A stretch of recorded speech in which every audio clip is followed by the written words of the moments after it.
my beloved Boss Mike Severa. Oo, kahapon, eto'y lumabas na balita na humihiling ang Amerika na i-extradite na nga itong si Kibuloy. Kung inyong matatandaan, marami ho ito na mga nagawa ring mga krimen sa Amerika na kailangan panagutan niya. Ano po? Ito ho mga kababayan ay sinisigaw ni Kibuloy noon na i-rendition ako, kung ano-ano, mga sinasabi, papatayin daw siya, mga kababayan, at kung ano-ano pa.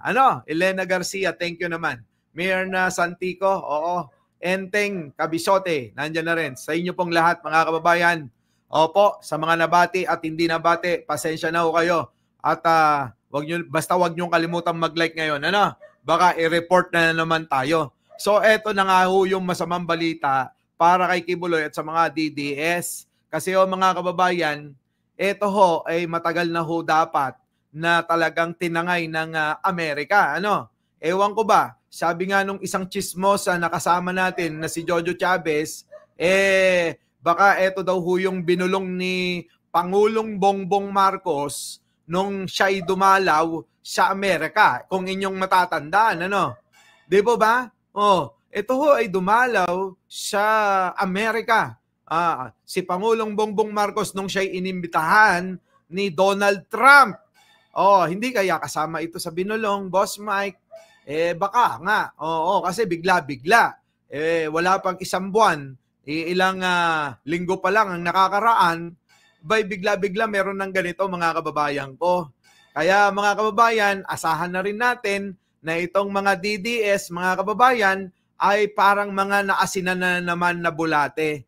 Ano po? Yan, ang magiging asta na naman nila. Alam nyo naman ang mga pag-uugali niyan. Di po ba?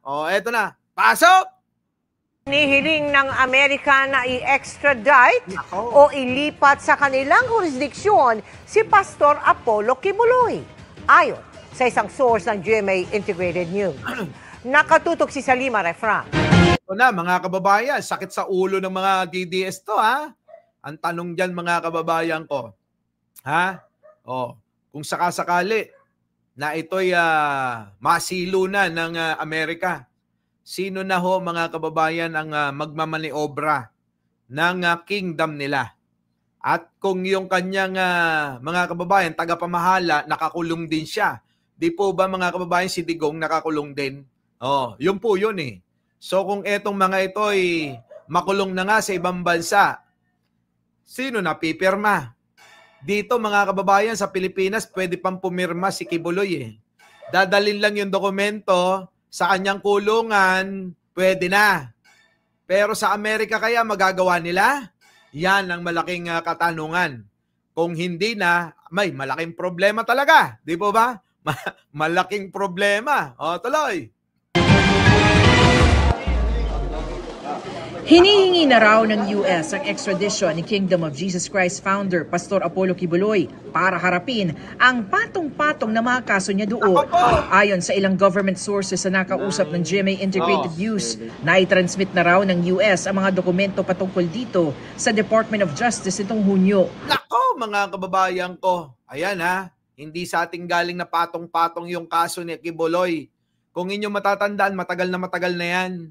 Matagal na yan. Panahon pa ni Digong yan, mga kababayan. Usapin na yan Kaya lang nakakapagtaka nga, bakit si Kibuloy hindi nakukuha? Hindi ho nakukuha ng Amerika. Alam nyo na, protektado ni Digong yan, mga kababayan. Hindi po ba? Yan po. Syempre, best friend yan Sa palagay po ninyo, meron hong nagtanong na isang kaibigan, sabi nga, hindi kaya ilalaglag ni Kibuloy si Digong na dahil sa kanyang kalagayan. Malabo ho yan, mga kababayan. Malabo ho na ilaglag ni Kibuloy si Digong. Itong dalawa na to, mukhang daig pa ang nagsumpaan ng death to aspart. Di ba? Death to aspart ang sumpaan ng mga yan. Hanggang kamatayan. Di po ba? Daig pa nagpakasal ng dalawa na yan. Di ba? Di po ba? Ibang klase. Oh, di ba? Si Kibuloy tsaka si Digong, mga kababayan, daig pa nag-blood compact, daig pa ang nag-sumpaan sa harapan ng altar. Oh, paano maglalaglagan yung mga yan? Di po ba? Nako po. Seryoso raw ang Amerika sa kanilang extradition request at gumagawa na ng mga kinakailangang hakbang kasama ang gobyerno ng Pilipinas para mapaharap si Kibuloy sa hustisya. Ako, mga kababayan ko, eto na, gumagawa na ng hakbang para mapaharap daw si Kibuloy sa Amerika. Ngayon, eto po yan, pag-usapan natin. Kakayanin ba kaya nila? Kasi wag ho muna kayong masyadong ma-excite, Kasi eto, dadaan pa sa proseso. Siyempre, dadaan pa sa korte. Leonora Brown, thank you naman. Di po ba? Siyempre, alam nga naman hindi umapilay ang mga yan. Di po ba? Aabot pa ho yan sa Korte Suprema, mga kababayan. Doon pa yan, magdidesisyon. Mga kababayan, sigurado yan. Dadaan sa korte, tapos iaapila sa Korte Suprema kung sakasakali, di po ba? Pero mga kababayan, meron pang solusyon dyan, mamaya malalaman nyo. Ako ang magbibisto kung anong mga solusyon ang gagawin kung sakasakali, Eto na, mga kababayan ko, pasok! Alam na rin daw ng Malacanang ang extradition request na ito ng Amerika. Kaugnayan sa patong-patong na mga kaso, kabilang na ang conspiracy to engage in sex trafficking by force, fraud and coercion. Nako, Eliza, thank you naman. Nako po, yan po yung mga mga problema ni, parang tuwan-tuwa kayo, Leonora Brown, Eliza, na makukulong si Kibuloy sa Amerika, hindi dito Hindi pa ba sapat? Kasi siyempre sasabihin ng mga DDS, hindi pa ba sapat na si Kibuloy ay nakakulong na dito sa Pilipinas? Di po ba? Hindi na nila kasi iisipin, mga kababayan, na meron hong kaso yan sa Amerika. Ganun yun. Di ba? Leonora Brown, thank you. Sex trafficking of children, conspiracy. Sex trafficking, mga kababayan, karumal-dumal, Matindi talaga itong si Kibuloy, mga kababayan. Mahilig sa kipay. Mahilig sa kipay si Kibuloy. At bulk cash smuggling. Nako, nag-smuggling pa ng pera, mga kababayan. Dolyar, mga kababayan, ang inuuwi niyan. Alam nyo naman ang trabaho ni Kibuloy, di ba? Pastor-pastoran. Nagpapakilalang ako ang daan papuntang sa Ama, wala nang iba. Mga kababayan. Alam nyo, may kwento yan si Kibuloy. Ikikwento ko lang. Ikikwento ko lang. Alam nyo po ba na itong si Mike Lee Ling. Thank you naman. Mapa-stop kaya ni Kibuloy ang kaso sa kanya. Yun na nga, ito na nga, ikikwento ko. Alam nyo po ba yung relihiyon nito? Galing sa isang relihiyon din.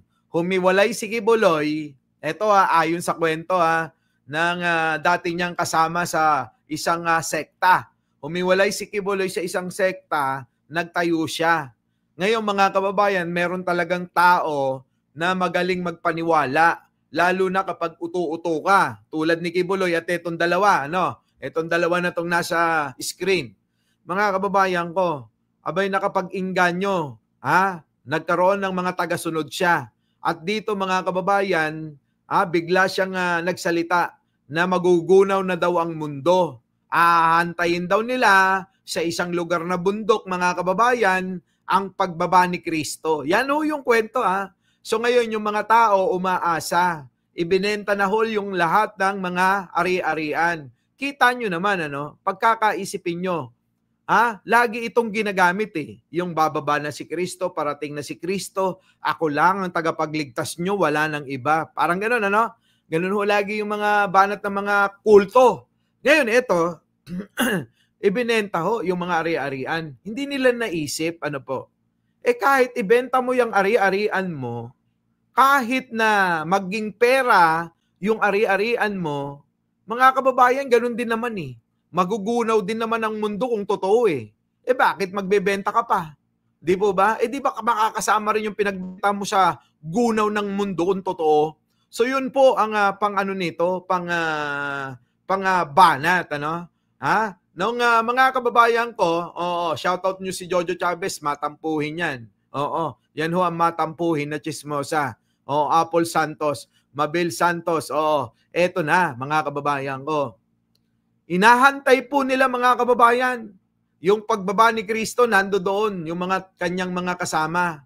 Alam nyo po ba mga kababayan, inabot na ho ng madaling araw, inumaga na, mga kababayan uli, abay wala pa ring bumababang Hesukristo.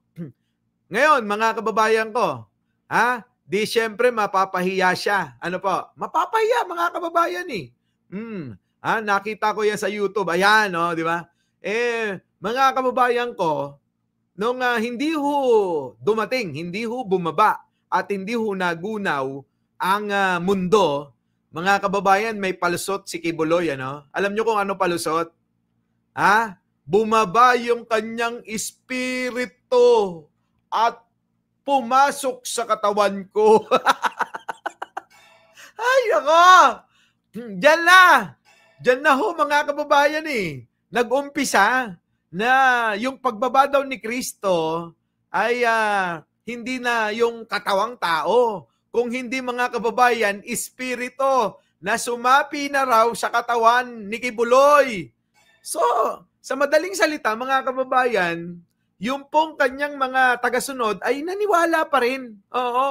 Naniwala pa rin sa kanya na nasa katawan niya na raw si Kristo. Kaya pala mga kababayan, yung mga tao na naniniwala kay Kibuloy, talagang Diyos ang tingin nila, Sukdulan na isurrender, ipamigay, ipabengbang yung kanilang mga puday.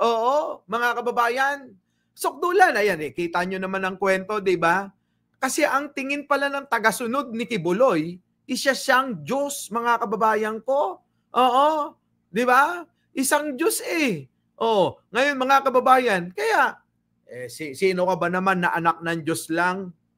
Tapos hinihingi yung puday mo na gusto niyang bengbang. Ayun mga kababayan, yung mga kababaihan na membro dyan, huli na nilang napagtatanto at naiisip, nalalaman na parang nabudol sila. Hindi kayo parang nabudol. Binudol talaga kayo. Di po ba meron po dyan isang babae na parang mukhang foreigner, di ba? Maganda. Kita nyo mga kababayan, anong sabi niya? Iaalay ko ang buhay ko, ang pagkatao ko, at pati sarili ko, lahat ibibigay ko kay Pastor Kibuloy. Kita nyo mga kababayan? Ganun ho. Ano nangyari? Mga kababayan, hanggang sa huli. Kita nyo yung mga bigkasan, akala niya lahat ng tao mapapaniwala anong bigkasan niya? Ako! Nandito na ako may-ari ng universe. Ako may-ari ng mundo. Yung pala yun. Kaya pala niya laging sinasabi yun. Hindi kayo makakarating sa Ama kung hindi sa akin kayo. Sa akin kayo dadaan, duman nga kayo kay Kibuloy. Ngayon, nahuli mga kababayan Marami hong ginawang kalokohan ito. Ano sabi pa mga kababayan? Kapag nagpa-stop daw siya ng lindol, di ba? Tama mga kababayan? Tapos nung binas siya ni Vice Ganda, ang yabang mo naman pala Kibuloy Sige nga, ipa-stop mo nga yung sino ba yun? Yung FPJ, di ba noon? Yun po yung trending kay Coco di ba? Ipa-stop mo nga yun. Ngayon mga kababayan, mukhang napikon. Di po ba? Kaya ang ginawa, binulong kay Digong. Sabi, best friend, mapapahiya ako rito. Gawa mo ng paraan. Pa-stopin natin ang ABS-CBN. Di ba? Anong ginawa ni Digong mga kababayan? Best friend, ako nang bahala. Para hindi ka mapahiya. Alam mo namang mas mahal pa kita sa asawa ko. Parang ganon mga kababayan. Sa totoo lang mas mahal pa ni Digong si Kibuloy kaysa sa asawa niya. Yung probinsyano, yung probinsyano, Judy Mayo. Ngayon mga kababayan ko, ang ginawa nila si Digong nagmadali mga kababayan. Oo, nagmadali. Oo, ginawan ng paraan. Oo, pina-stop mga kababayan, hindi lang yung probinsyano. Buong channel nito. Anong ginawa mga kababayan? Ayun, nilagyan ng napakaraming kaso. Oh, hanggang doon na nga nawala yung ABS-CBN. At panay ang puri ng iba dyan, na ang ABS-CBN daw, ganyan, ang daming ginawa nakalokohan, di ba, na mga paninira nila.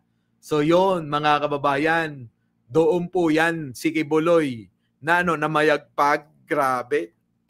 At eto na nga mga kababayan, balikan natin tong ating pinag-uusapan.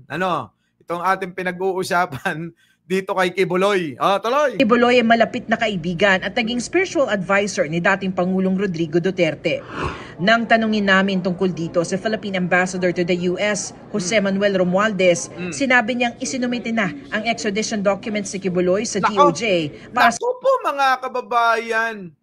Ayan galing na ho dito kay Romualdez, hindi ho si speaker Ito si Romualdez, ito ho yung Yan, dyan sa may US ambassador mga kababayan. Ambassador ba to? Wait lang smuggling. Si Kibuloy ay malapit na kaibigan at naging spiritual advisor ni dating Pangulong Rodrigo Duterte. Nang tanungin namin tungkol dito sa Philippine Ambassador to the US, Ayan, si Philippine Ambassador to the US mga kababayan, Romualdez. Ambassador po natin ito mga kababayan sa Amerika. Meron na daw mga kababayan, Ambassador to the US. Ito na nga, Mac Tandem. Ito pala yung ambassador natin sa Amerika, Ito yung laging pinapahiya ng mga DDS, mga kababayan. Manuel Romualdez, sinabi niyang isinumite na ang extradition documents si Kibuloy sa DOJ para sa pagpuproseso. Nako, mga kababayan ko. Alam nyo sana noon pa nila ginawa to kung ako mga kababayan, dapat kung ako sa bagay hindi pa si Trump noon Kung ako lang po mga kababayan noon pa nung bagong huli pa lang yan, mga kababayan, dinampot ko na yan. Di po ba? Dinampot ko na yan Nung bagong huli pa lang yan, dapat Amerika na dapat dumampot niyan tuloy. Ayon kay Justice Secretary Jesus Crispin Remulla, aalamin daw niya ito. Nakakulong ngayon si Kibuloy sa Pasig City Jail para sa mga kasong qualified human trafficking at child sexual abuse na dinidinig sa Pasig at Quezon City RTC. Nako, dalawa pala inaatinan ni Kibuloy mga kababayan. Quezon City tsaka Pasig. Ito ang magiging magiging alibay,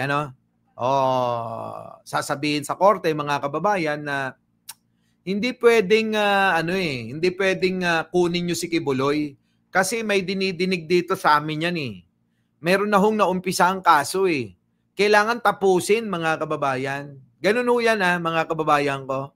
Sa mga hindi ho nakakalam gagawin ho nila sigurado, tandaan nyo. Bakit nyo ho kukunin? Meron hong kaso sa amin dito sa Pilipinas. Abay kung gusto nyo, patapusin nyo muna. Kapag natapos na, tsaka nyo nakunin siya. Di po ba? Pero mga kababayan, wala nang pupuntahan talaga si Kibuloy. Kung ang Amerika, mga kababayan, ay iuumang yung pong kanyang mga kaso, yung kanyang extradition, mga kababayan, sa Amerika, kung i-extradite siya, mga kababayan, mga kababayan ko, wala na. Para bang ang laban niya mga kababayan hindi na tabla talo na talaga po? Wala nang silbi wala nang silbi si Kibuloy dito. Lalo na kapag ito nadampot na ng Amerika. Kung magagawa ng paraan ng Amerika at magagawan din ng Pilipinas kung paano ito mabibit-bit. Kasi mga kababayan pangit naman kasi ibabalik na naman sa gobyerno na kung sakali na i-acquit. Acquit nyo na yan tapos kunin na ng Amerika tapos na kaso, acquitted na. Nakakahiya yun sa gobyerno. Kita nyo, sasabihin na naman ng mga bobo, walang kasalanan talaga si Kibuloy. Di ba? Yun ang sasabihin ng mga yan. Kaya medyo mahaba pa tong proseso na to. kapag ka naman po mga kababayan, hinatulan, sasabihin nila, nahatulan na, kailangan managot muna yan dito. Kailangan bunuin niya yung sentensya niya rito sa Pilipinas. Ganun ho eh. Di po ba? Masyadong maproseso, maliban. Opo, eto sasabihin ko ha. Maliban mga kababayan, ayon sa ating kaibigan na abogado, maaaring gawin ng Amerika at ng gobyerno na, sige, pwede nyo na hong kunin muna. I-arraign nyo muna. Arraignment muna mga kababayan. Doon, i-arraign nyo muna sa inyo. Pag na-arraign na, tsaka nyo ibalik. Pwedeng ganun daw. Siguro. Baka naman may maisip silang kaparaanan, no? Hindi na mananagot dyan si Kibuloy. Paano nga? Hindi pwede, Jojo Chavez, yung iniisip mo na pag kinuha, ganun-ganun na lang. May kaso nga rito. Yun ang gagamitin nila, may kaso rito. Bakit nyo kukunin? Sasabihin na naman ng mga DDS, kinidnap din nila si Kibuloy. Di ba? Hindi pwede. Kung ano naman, matagal pa yan. Matagal pa yan. Iyak si Eden. Sinong Eden? Sambong. Ayun, matagal po yan kasi aapila pa yan sa Korte Suprema. Mauuna dyan eh. Siyempre, dadalin muna sa korte. So may proseso pa. So ngayon, mga kababayan, antayin natin. Baka naman meron silang way, para etong si Kibuloy, mga kababayan, ay makuha nila. Di po ba? Antayin na lang natin. Sabi ni Aichang, kukunti pa lang daw yung nagla-likes, baka naman. Yan, mga kababayan ko. I-waive yung rights ng Philippine government. Siyempre, aapila yung PNW, yung mga abogado. May mga abogado, siyempre, ilalaban nila yan. Pagka winave nila. Di ba? Aapila, bakit nyo i-waive? Kailangan dalhin natin to sa Korte Suprema. At doon sila ang magpasya. Ganun ho, mga kababayan Matindi ang labanan sa sa mga kaso-kaso. Pero alam nyo, si Kibuloy, hanggang doon na lang ito. Hanggang habang buhay ng makukulong. Kung hindi man sa Amerika, sa Pilipinas na. Di ba? I-press ang 1 ninyo, Boss Mike. Yan yung nag-like po. Talaga ba? Press 1 daw sa mga nag-like. Tuloy. Ang tanong ngayon, maaari bang ma-extradite si Kibuloy kung may kinakaharap itong mga kaso sa Pilipinas? Ayan, mga kababayan ko. Ma-extradite kaya etong si Kibuloy? May kinakaharap nga na kaso sa Pilipinas. Pakinggan natin. Hindi ko pa kasi napapanood to ng buo. Ayon kay Justice Spokesperson. Ayan, ito, malalaman natin. Ayon kay... Nico Clavano, karaniwan raw na hindi pwedeng ma-extradite ang isang tao mula sa Pilipinas kung may kasong kriminal pa ito sa mga korte. Ayan, mga kababayan. Di ba? Hanggat may kaso sa korte, mga kababayan, sige, pakinggan na nga muna natin ang buo. Dahil prioridad ang lokal na jurisdiksyon. Ang yan. panuntunan raw ay kinakailangan niyang humarap sa paglilitis. At kung ma-convict, ay tapusin ang sentensya bago magpatuloy ang extradition. Pero nasa korte raw ang kapangyarihan para aksyonan ang mga kasong may urgency. At kung hinihingi ng mga sirkumstansya, ay maaaring gumalaw ang DOJ para iresolba agad ang mga pagdinig para hindi maantala ang isang valid na extradition request. Nako, mga kababayan, sa palagay nyo, hihindihan po ba yan? Hihindihan po ba yan ni ni Pangulong Bongbong Marcos, mga kababayan ko? Hihindihan kaya? Nako, mga kababayan ko. Tingnan nyo, tumutugma naman sa sinasabi ko, na talagang kailangan tapusin muna, tapos kung masentensyahan, kailangan tapusin din yung sentensya niya, so mahaba. So bahala na. Bahala na ang DOJ dito kung paano. Kapag gumalaw ang DOJ, ayun, G-Well, thank you naman, yun, mga kababayan ko. So, Abangan natin. Pasok. Ang isang valid na extradition request. Ayon naman sa kampo ni Kibuloy, wala pa raw silang natatanggap na impormasyon tungkol dito. Wala pa sila siguro. Pero nauna na sa media, no? Alam nyo naman ang media, masyadong mga chismosa. Court dyan ay bayaran katulad ng ginawa nila. Sabi rito ni Mac Dandim, court dyan ay bayaran katulad ng ginawa nila sa speech ni... Ganun ba? Talaga ba? Eto na mga kababayan ko, balikan natin. Balikan natin ho yung mga nakaraan na usapin. Delia Shacoco, thank you naman. Eto. Balikan natin ha. Pasok! Kaso sa Amerika, ang kinakaharap po ng spiritual advisor ni Pangulong Duterte na si Pastor Apollo Kibuloy. Kaya't malamang sa hindi, magre-request ng extradition ang US government para kay Kibuloy. Ayan na nga, mga kababayan ko, nagkatotoo, Ito ho ay balita, mga kababayan, nung hinuli nga itong si Kibuloy, Ayan na, pasok. Ano po ang extradition? Ito ay ang pagre-request ng isang bansa o estado sa ibang bansa o estado na hulihin at isurrender sa kanila ang taong hinahanap ng kanilang batas. Ang unang recorded extradition treaty, hindi pa po pinapanganak si Cristo. Ito ay sa pagitan ng Egyptian Pharaoh na si Ramses II at ang Hittite king na si Hattusili III. Grabe, no? Matagal na pala itong nangyayari, Oo. Treaty of Kadesh, oo. 1259 BC. Tagal na. Sa kasunduan po nila, isasauli ng kanilang mga kaharian ang mga kriminal na magtatago sa kanilang jurisdiksyon. Tinawag po itong the Treaty of Kadesh. Noon pa po itong taong 1259 BC.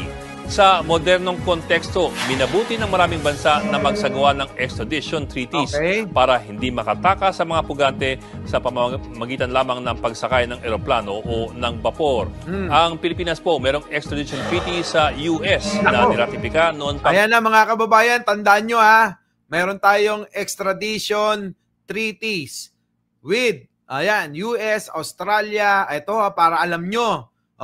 Ganun pala yun, So, pwede tayo, eto mga kababayan pwede ho nating kunin yung mga kanilang mga mamayan na nagkasala sa atin. Ganon din po sila, vice versa.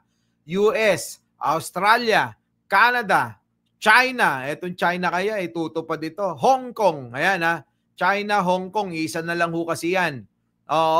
Indonesia, Korea, Switzerland, Thailand, India, Russia. Yan, mga kababayan ko, So, wala ho rito, mga kababayan, yung pong Japan. Kaya pala yung mga scammer sa Japan pumupunta. Marami hong scammer ng mga Pilipino na nagkasala rito na nagtatago ho sa Japan, mga kababayan. Yan, sino pa? Russia, buti pa Russia, India, yan, Switzerland, mga kababayan, kasama, Korea, buti pa, Korea, di ba? Indonesia. Yan, mga kababayan, So, alam nyo na, kung makagawa kayo ng kasalanan, magtago lang kayo sa Japan. Puntahan nyo si Ai Chang, itatago kayo niyan. Tuloy! November 1996. Bukod po dyan, may extradition treaty din tayo sa Australia, Canada, Micronesia, Hong Kong, China, Indonesia, Korea, Switzerland, Thailand, India, at pati sa Russia. May dalawang batas o patakaran na gumagabay sa extradition dito po sa Pilipinas. Nako, eto na mga kababayan. Ewan ko kung tao na kayo noon Presidential Decree 1069 Philippine Extradition Law of 1977. Mga kababayan, panahon pa ni Pangulong Makoy ito. Ang una ay ang Presidential Decree 1069 o yung Extradition Law of 1977. At yung pangalawa ay ang anumang treaty na pipirmahan natin sa ibang bansa na niratipika ng ating Senado. Medyo masalimot at mahaba ang proseso po ng extradition. Ayan, mga kababayan, sabi ko sa inyo mahaba po ang proseso ng extradition. Kaya pala si Roque nasa Netherlands. Sambong. Kaya nga doon mga nagtatago yung mga yun Kasi nga di ba? Tuloy. Sa kaso ng US, una ay magre-request ang US Department of Justice ng extradition sa US State Department. Matapos pag-aralan ang request ng US State Department, yung State Department naman po ang magpapadala ng request sa ating Department of Foreign Affairs. Ayon sa PD 1069, ang Secretary of Foreign Affairs naman ang magdedesisyon kung yung extradition request ay sang-ayon po sa ating mga batas at sa ating tratado sa US. Nako, mga kababayan, ang proseso, no? Maproseso bago pa lang makarating sa DOJ. Kung aprobado po ito ng Secretary ng Foreign Affairs, ipapadala niya ito sa ating Secretary of Justice. Yan. Ang DOJ Department of Justice, kay Secretary Boying yan. naman, magbubuo ng panel of attorneys mula sa International Affairs Division or IAD para po pag-aralan ang request na ito. Medyo madugo, hindi pa po tapos ang prosesong yan. Oo, madugo. Paano yan Makakasagabal nga mga kababayan yung kaso na kinakaharap ni Kibuloy ngayon. Isa pa yun na problema, mga kababayan. Nasaan? Dito. Kung yung extradition request ay sang-ayon po sa ating mga batas at sa ating tratado sa US. Kung aprobado po ito ng Secretary ng Foreign Affairs, ipapadala niya ito sa ating Secretary of Justice. Ang DOJ naman, magbubuo ng panel of attorneys mula sa International Affairs Division or IAD para po pag-aralan ang request na ito. Medyo madugo, madugo talaga, mga kababayan. Hindi ho basta-basta. Kasalanan naman to ni PBBM, sabi ni Heidi. Malamang isisisi na naman nila. Lahat naman sinisisi nila kay Pangulo, di ba? Tingnan nyo nga, mga kababayan, pati yung flood control sinisisi sa kanya. Sige, tuloy. Hindi pa po tapos ang prosesong yan. Ang panel of lawyers kasi maaaring humingi ng karagdagang dokumento mula po sa US Department of Justice. Doon naman sa US ulit. Halimbawa, maaaring hingi nila ang mga mismong affidavit ng complainants doon po sa US. Grabe, Kung aprobado na po ng panel of lawyers at ng Secretary of Justice, saka lamang po ipafile ang request sa Regional Trial Court. Ang hukom sa RTC ay maaaring mag-issue ng warrant of arrest and detention kung kanyang nanaisin. Pero anuman po ang desisyon ng RTC, maaari pang iapela sa Court of Appeals at pati po sa Korte Suprema. Kita nyo, no? Tagal ng proseso, mga kababayan. Kaya alam nyo, naisip ko dapat talaga nung nakita yan, nahuli na, nandyan na nakaabang no? Inabangan na ng Amerika. Kaya lang mukhang wala rin silang ginawa, no? Dahil yung proseso na dapat na gawin nila, mga kababayan, hindi rin nila nagagawa pa. So, no choice. Hindi naman pwedeng idetine itong si Kibuloy kung hindi sasampan ng kaso. Kaya wala no choice ang gobyerno. Kaya noong panahon na yon, mga kababayan, no choice ang gobyerno, sinampahan nila ng kaso. At itong pagsampa ng kaso, malaking abala ito para madampot si Kibuloy. Nakuha nyo, mga kababayan? Nakuha nyo? Ngayon, ewan ko kung anong kaparaanan yung gusto nilang sabihin. Baka naman may iba pang paraan para itong si Kibuloy, mawala na dito sa bansa. Tuloy. Oy, Kibuloy, pamanahan mo naman kami. Hingi na lang tayo ng mana kay Kibuloy. Kibuloy, kahit na yung mga tao lang dito, kahit mga tagi-1 milyon lang, kayang-kaya nyo yan. Di ba? Yung mga nakatagong mga ginto, di umano, na gold bar pa, dyan sa ilalim ng bunker nyo. Baka naman, ipamigay mo na. Para naman pakinabangan ng maraming mamamayan yan, tuloy. Sa madaling sabi, matagal po na proseso itong extradition. Mabilis na raw kung abutin po ng 5 taon. Naku po, buhay pa kaya si Kibuloy niyan 5 taon, mga kababayan ko? Mga kababayan, pinakamabilis daw, 5 taon. Oo.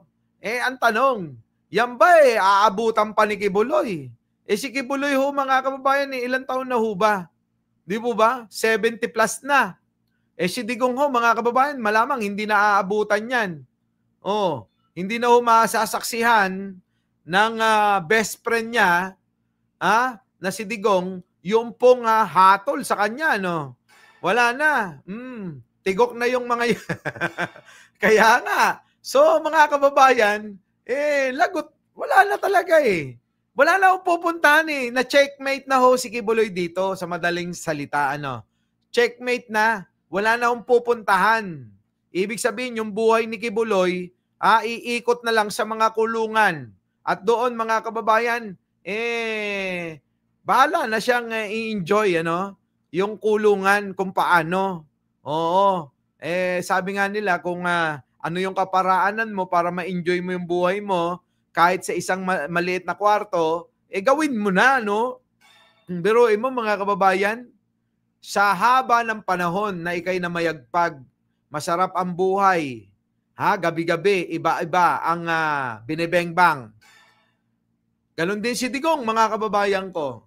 Pinakadulo, mga kababayan, kumbaga sa sugal, mga kababayan, na last card sila, na last card, mga kababayan, itong mga ito eh. Ang kinahinatnan, mga kababayan, mapait. Mapait, mga kababayan. Dahil ikaw ay sanay sa karangyaan. Sanay na ikay pinupuri. Sanay ikay pinapalakpakan. Sanay ikaw ay siga-sigaan. Diba? Untouchable nga daw yung mga yan. Pero eto, mga kababayan, kita nyo? Grabe, sila'y nakakulong ngayon. Na para bang tila wala nang paraan para makalabas. Wala na, nasa kawalan na sila. Di ba? No? Anong klase po bang tao yung ganyan? Hayop po ba? Sabi nga natin, mga demonyo na nagkatawan tao. Di po ba? Ito na, tuloy natin. At meron pang maaring magpatagal, lalo na sa extradition ni Kibuloy.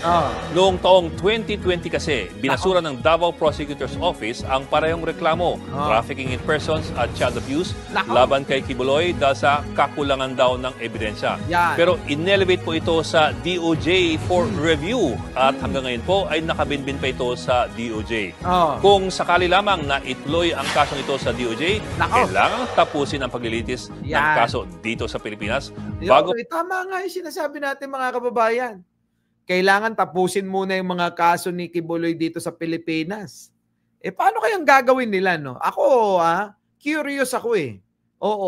Kung paano nila gagawin itong paraan, Kung anong paraan ang gagawin po nila dito sa hiling ng Amerika na etong si Kibuloy ay dalhin na nga doon para panagutin sa kanyang mga kasalanan, mga kababayan. Daming kasalanan ni Kibuloy, kung saan bansa may kasalanan. Pati ho kasalanan pang-international. Ibang klase madali lang yan kay PBBM. Baka sisihin na naman si PBBM, magwala na naman yung mga ilang mga uto-uto dyan. Tuloy. Pag-usapan ng anumang extradition request.